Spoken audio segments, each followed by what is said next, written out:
tanong ko, talaga bang mahal mo si Ella? Kung oo ang sagot mo, hindi lang ito basta yung tungkol sa gusto mong makabawi dahil sa pagkakamali mo, kundi sa tunay na pagbabago mo bilang tao. Hindi mo siya pwedeng balikan dahil sa guilt o dahil lang nahuli ka niya o dahil nalungkot ka kasi hindi siya yung kasama mo nung time na ikaw ay nagbubuhos ng init.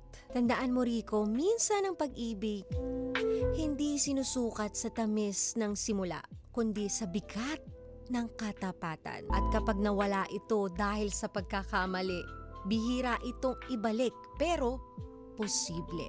At kung talagang mahal mo si Ella, itama mo muna ang sarili mo at hayaan mo makita niya ang pagbabagong yun ayon sa kilos mo, hindi sa mga salita mo lamang na binibitawan sa kanya. Kaya bago mo ipaglaban ang taong mahal mo, siguraduhin mong handa kang itapon ang sarili mong biso at kahinaan dahil ang tunay na pagmamahal hindi lang sa sarap sinusukat, kundi sa kaya mong bitawan para sa tamang tao.